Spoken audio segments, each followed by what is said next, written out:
Bonjour à tous, j'espère que vous allez tous très bien. Aujourd'hui on se retrouve pour une nouvelle vidéo, vidéo d'analyse hebdo sur le Bitcoin. Comme chaque semaine on va analyser le graphique du Bitcoin.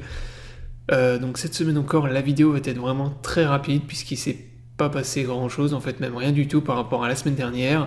Donc globalement les scénarios restent les mêmes. Ce que je vous ai dit les semaines précédentes pour l'instant c'est toujours d'actualité. Donc on va quand même faire un point rapide. Là, il y a eu une chute de la volatilité encore sur Bitcoin qui a été encore plus importante par rapport aux semaines précédentes. Donc actuellement, il n'y a plus du tout de volatilité sur BTC, sur les crypto-monnaies. Donc voilà, grosse chute de la volatilité. On va voir ce que ça peut éventuellement engendrer par la suite. Donc avant de démarrer la vidéo, si vous êtes intéressé par le trading des crypto-monnaies, je vous invite à me rejoindre sur l'exchange Bitget. Donc vous pouvez trader les cryptos en spot avec 0% de frais, vous avez des futurs avec des effets de levier et vous avez même du copy trading. Vous pouvez recopier automatiquement les performances des meilleurs traders de la plateforme. Donc si vous n'êtes pas encore inscrit, vous avez le lien dans la description sous la vidéo. Ce lien vous permet d'avoir accès à un bonus lors de votre premier dépôt, donc profitez-en.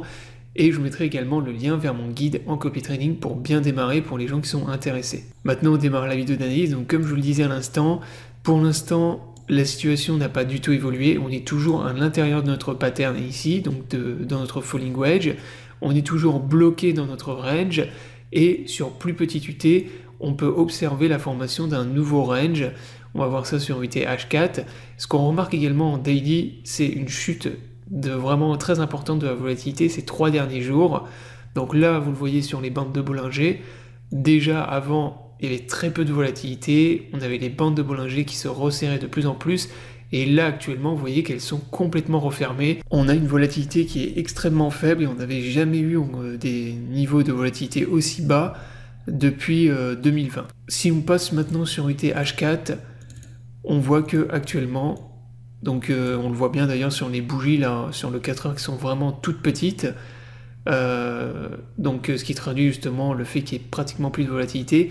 Et là on peut voir sur le H4 que en gros depuis le 19 décembre, on est bloqué à l'intérieur d'un nouveau range, donc plus petit range, avec la zone de support ici, au niveau des 16 200, 16 300 $, et la zone de résistance juste au-dessus, ici, au niveau des 17 000 $. Donc ça maintenant, c'est le nouveau range que moi je vais surveiller justement sur UT-H4, et pour moi, c'est l'extraction vraiment de ce range qu'il va falloir surveiller par la suite. Le fait est qu'on ait très peu de volatilité. Qu'est-ce que ça induit?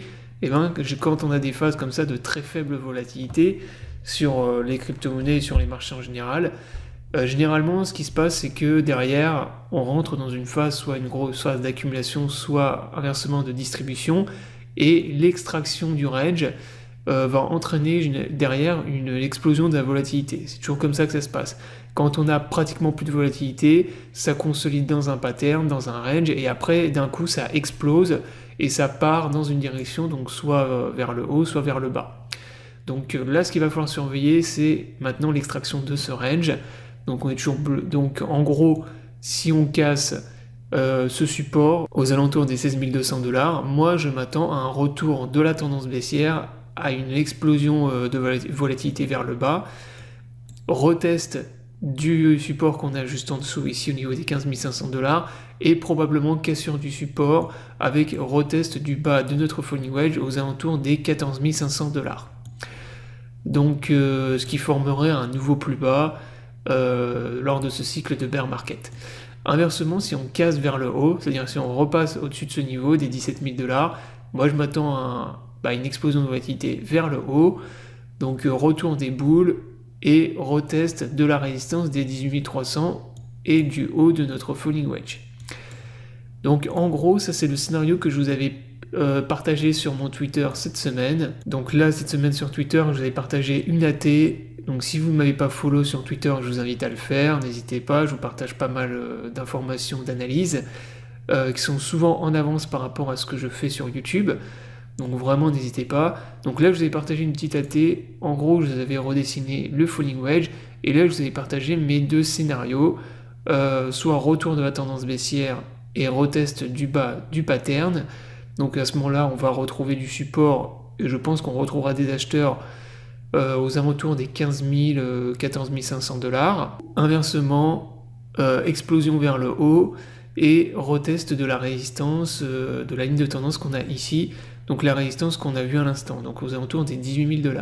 Si on casse le pattern et qu'on a vraiment une cassure nette avec beaucoup de volume acheteur, à ce moment-là, pour moi, ça signe le retournement de la tendance et très probablement la fin du bear market, puisque là, en fait, on va venir derrière valider en plus nos divergences bullish en weekly, et on valide également le pattern. Donc il va y avoir beaucoup de validation sur les indicateurs de retournement de tendance, et à ce moment-là, je pense que les investisseurs, les gros acheteurs, la smart money vont à nouveau se repositionner en masse sur les crypto-monnaies, et le Bitcoin, va y avoir un retournement de la tendance pour les mois à venir, donc on reviendra tester des niveaux qui seront beaucoup plus hauts. Voilà, donc la vidéo est terminée, j'espère qu'elle vous aura plu, donc je vous invite à vous abonner à la chaîne pour ne pas rater les prochaines vidéos. Je vous souhaite à tous une bonne journée et à bientôt pour une prochaine vidéo.